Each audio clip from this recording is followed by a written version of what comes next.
ये काम करते हैं। टॉप कैश कॉल्स का समय हुआ। आशीष जी, सचिन जी और आशीष चतुर्मोता जी, दोनों आशीष हैं आज हमारे पास, तो इनसे हम टॉप कैश कॉल्स लेंगे। आशीष बहेती जी, आप शुरुआत करिए।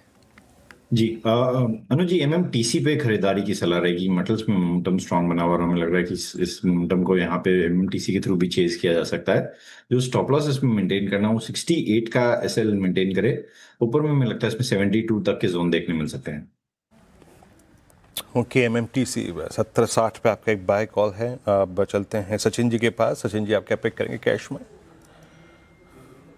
वीरेंद्र जी, मुझे लग रहा है यहाँ पर ग्राफाइट इंडस्ट्रीज में जिस तरीके से इंडिया में जिस तरीके से स्ट्रक्चर है, जल्दी मुझे लग रहा है एक अच्छे कॉन्ट्रैक्टिंग ट्रायंगल का ब्रेकआउट यहाँ पर नजर आना चाहिए। एक हर्डल था लगभग अराउंड 570 के आसपास, जो इसने अभी अभी क्रॉस किया है। एंड पिछले कुछ दिनों से जिस तरीके से वीकली चार्ट प्लेस्ड है, मुझे लग रहा है जल्दी एक अच्छी मोमेंटम रैली बन सकती है इसके वीकली एडीएक्स के पोजीशनिंग के हिसाब से। तो यहाँ पर मोमेंटम चेस करने की सलाह होगी ग्राफाइट के काउंटर में। ट्रेडिंग के लिहाज से पहला टारगेट होगा अराउंड 610 का, बट पोजिशनली मुझे लग रहा है ये रैली 670 के लिए अनफोल्ड हो रही है। तो स्टॉप लॉस आप लगभग अराउंड 568 पे लगाए on closing basis, and positions को रिव्यू करें फर्स्ट टारगेट के बाद। ओके, ग्राफाइट इंडिया ये कैश कॉल के पिक हो गए सचिन जी की। आशीष चतुर्मोता जी, कैश में आपके पिक? जी, तो मैं एक मिड कैप कंपनी जो है एक्सिस केट्स, इसकी चर्चा करूंगा। मुझे काफी पसंद है, काफी समय से हम इसके ऊपर एक पॉजिटिव व्यू लेके बैठे हैं। कंपनी एरोस्पेस सेगमेंट के अंदर में काम कर रही है और जिस तरह से एरोस्पेस सेगमेंट में एक अच्छी खासी ग्रोथ हमें देखने को नजर आ रही है, हमें लगता है उसका बहुत बढ़िया बेनिफिशियरी एक्सिस केट्स रहेगा, जिसकी 30% रेवेन्यू कॉन्ट्रीब्यूशन एरोस्पेस से आती है और 27% रेवेन्यू कॉन्ट्रीब्यूशन डिफेंस स्पेस से आती हुई देखने को नजर आ रही है। तो ऑलमोस्ट 57% ये ऐसे कोर सेक्टर है जिनमें बहुत ही हाई ग्रोथ हमें देखने को नजर आ रही है। और एक्सिस केट्स की जो ऑर्डर बुक है, अगर से आज आप देखिए 750 करोड़ की जो ऑर्डर बुक है, उसमें करीब करीब 270-280 करोड़ की जो ऑर्डर बुक है वो डिफेंस सेगमेंट से आती हुई नजर आ रही है। और पिछले 3 सालों में कंपनी की जो टॉप लाइन ग्रोथ है वो 19-20% से बढ़ रही है। पर अगर से यही हम प्रॉफिटेबिलिटी ग्रोथ को देखें तो वहां पर पे हमने देखा कि जो ग्रोथ है वो काफी स्ट्रांग है। मोटा मोटी 30% के आसपास की टॉप लाइन प्रॉफिट ग्रोथ हमें पिछले 3 सालों में नजर आ रही है। तो जिसके चलते हमें लगता है कि एक स्ट्रांग ग्रोथ ट्रेजेक्ट्री एक्सिस किट्स की बनी है। टेक्निकली ये स्टॉक मेरे हिसाब से 1690 पे एक बहुत अच्छा बेस बनाया है और ये बेस होल्ड रखता है। तो मैं समझता हूँ 1900 रुपए तक के टारगेट या अपसाइड कहीं ना कहीं एक्सिस किट्स के स्टॉक में देखने को नजर आ सकती है। ओके, एक्सिस केट्स आपके स्क्रीन पे 1733 पे 3 कैश ट्रेड्स हो गए यहाँ पर। निफ्टी अच्छा करता हुआ 25,170। निफ्टी बैंक स्लाइटली बैकफुट पे है, लेकिन मेरी निगाहें जा रही हैं एचडीएफसी बैंक पे, जो कि अब एक थ्रस्ट जनरेट कर रहा है। तो एचडीएफसी बैंक पे निगाहें रखिएगा। लेकिन मैं एक और इंडेक्स हैवी वेट पे आता हूँ और बात करने से पहले इस डिस्क्लेमर, इस चैनल का स्वामित्व प्रबंधन लाइसेंसेस होल्ड करते हैं। बट आशीष बहेती जी, आज के प्राइस में और कल के प्राइस में बहुत कुछ चीज़ें थी। कल हायर लेवल्स पर नहीं टिका था प्राइस, आज लोअर लेवल्स पर नहीं टिका। आज का लो 200 डिमा, आज का लो 10 डिमा, दोनों एवरेजेस एक ही जगह। आपने 20 डिमा पार किया और आप ट्रेड कर रहे हैं उस जोन में जिसको आपने कल पार नहीं किया। अब बात यह है कि 1400 का कॉल लेटर खड़ा हुआ है और अभी 2 एवरेजेस पेंडिंग है, 50 और 100। आप प्रीएम्प्ट क्या करना चाहेंगे रिलायंस को, इस इंडेक्स हैवी वेट को थोड़ा सा? जी Virendra ji, risk reward wise काफी फेवरेबल जोन पर है और हमें लग रहा है कि इसे यहाँ पे बाय लॉन्ग करना चाहिए। जो स्टॉप लॉस इसमें मेंटेन करना हो 1375 का एसएल मेंटेन करे। ऊपर में हमें लगता है इसमें 1420 और 1450 तक का टारगेट देखने मिल सकता है।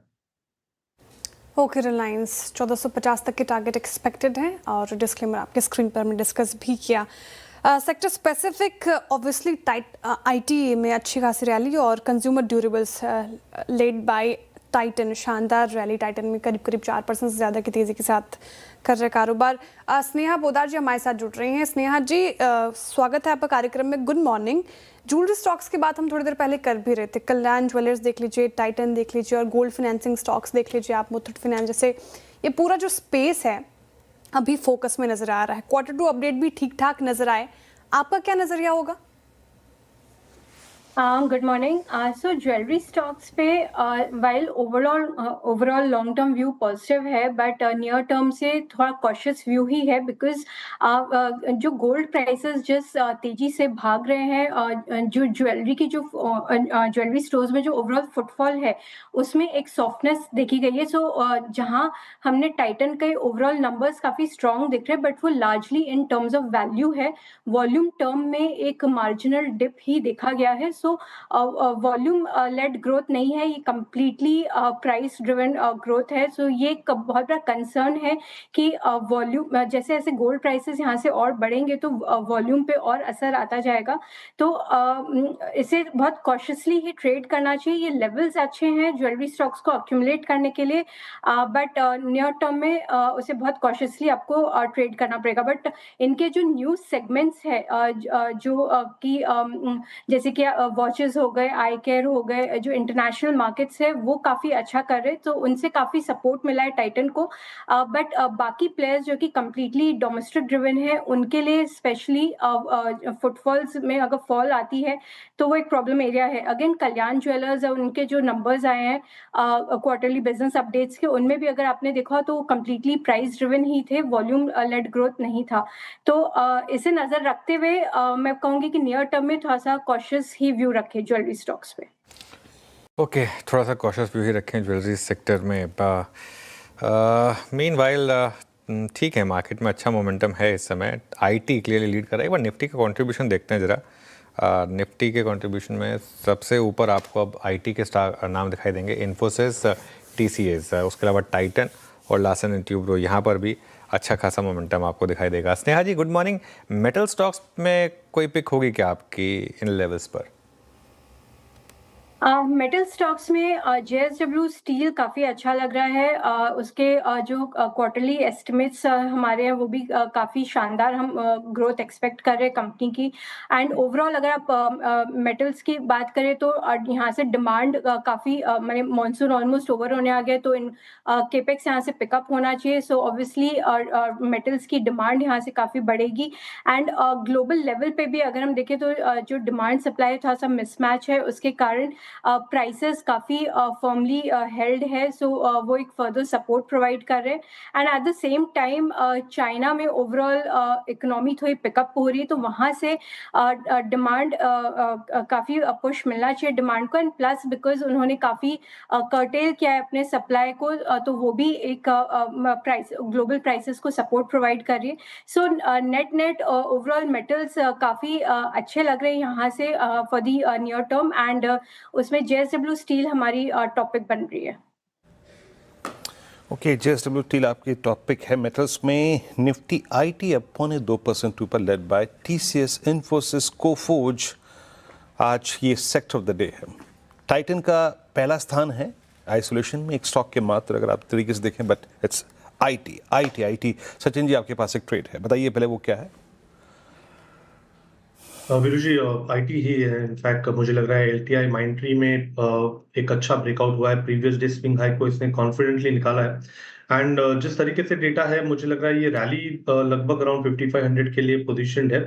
तो और भी यहाँ से मुझे लग रहा है 100 पॉइंट की मूव यहाँ पर अनफोल्ड हो सकती है. तो मोमेंटम चेस करने की सलाह होगी. स्टॉप लॉस आपको यहाँ से 5318 पे लगाना है.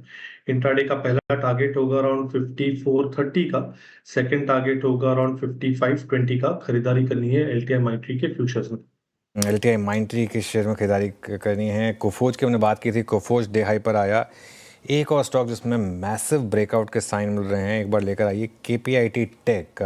आई थिंक आज पूरा का पूरा जो मामला है वो आईटी स्टॉक से रिलेटेड है. हालांकि केपीआईटी काफ़ी ओवरसोल्ड रहा था, लेकिन यहाँ पर अच्छा मूव आ रहा है. राजेश सतपुते जी, प्योरली फॉर डे ट्रेडर्स, एक बार केपीआईटी का चार्ट देखिए. कोई ट्रेड यहाँ पर? देखिए, आईटी बस है तो डेफिनेटली केपीआईटी भी चलेगा. और अगर आप इसका डेली चार्ट देखें, इवन आप स्विंग ट्रेडिंग के हिसाब से देखो, तो इसका स्टॉप लॉस भी अच्छा मिल रहा है. 1150 1150 ये इसका स्टॉप लॉस होगा. और स्विंग ट्रेडिंग के हिसाब से 1202 का पहला टारगेट आएगा. अगर वो सरपास होता है तो 1230 तक की जगह बनेगी. तो ओवरऑल आईटी देख के लगता है केपीआईटी पे बेट लेना चाहिए. 1200 से 1200